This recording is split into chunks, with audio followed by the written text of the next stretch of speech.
পাইলে একটু জড়াই দিতাম। বিজয় কিভাবে আনতে হয় সেটা আমরা আর্জেন্টিনারা জানি। মেসি মেসি আমরা রাত 7:30টার মধ্যে উঠে আসছি, আমরা 4:30টার মধ্যে উঠে আসছি আমাদের প্রিয় দল খেলা দেখার জন্য। দিনটি স্মরণীয় হয়ে থাকবে, আর্জেন্টিনা স্মরণীয় হয়ে থাকবে, আজকের এই দিনটা স্মরণীয় হয়ে থাকবে সবার কাছে। বিজয় কিভাবে আনতে হয় সেটা আমরা আর্জেন্টিনারা জানি, এটা অন্য কোনো দলে জানে না।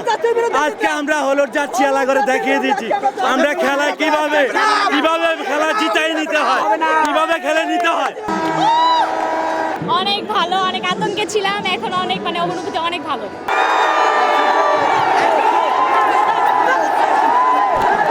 অনেক খুশি, অনেক খুশি, এখন আমরা উল্লাসে ভাসছি। আমরা আগের থেকেই জানতাম আর এই গেম আমরা জিতবো ইনশাআল্লাহ, আগের থেকেই জানতাম। খেলাটা আমাদের জন্য অনেক আবেগের ছিল, ফাইনাল ম্যাচের মতনই হয়েছে এবং ডিমারিয়া শেষ ম্যাচটা কাপ নিয়ে যেতে পারছে, এতে আমরা অনেক খুশি। Walton switch, stylish and elegant. Argentina জেতার পর অনুভূতি কেমন? অবশ্যই খুব ভালো, যেহেতু আমরা এই দলে সাপোর্ট করি। আর যদি হাইরা যেতাম তাহলে তো সবাই অনেক কথাই বলতো, তার উপরে আবার জার্সি পরা, তাই না? আমাদের অনুভূতি যা বলার ভাষা নাই কোনো, অনেক হ্যাপি আমরা। আর্জেন্টিনার ভিতর কোন প্লেয়ারকে আপনার বেশি ভালো লাগে?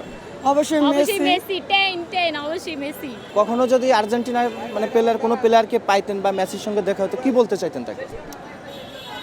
কি বলতে চাবো? বলতাম যে আসলে আপনি দেখতেও খুব সুন্দর, আপনি তার উপর খুব ভালো খেলেন, পাইলে একটু জড়াই দিতাম, সেটা একটু পূর্ণ হইতো।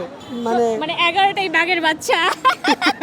আর্জেন্টিনা জেতার পর অনুভূতি সত্যি অসাধারণ, কারণ সারাটা রাত জেগেছিলাম খেলাটা দেখার জন্য। যখন সারাটা রাত জাগার পরও তারপর গোল হচ্ছে না, শেষ টাইমে এসে গোলটা হয়েছে, সত্যি বলার মতো বলার ভাষা নেই। এত সুন্দর ম্যাচ তারা আমাদেরকে একটা উপহার দিয়েছে।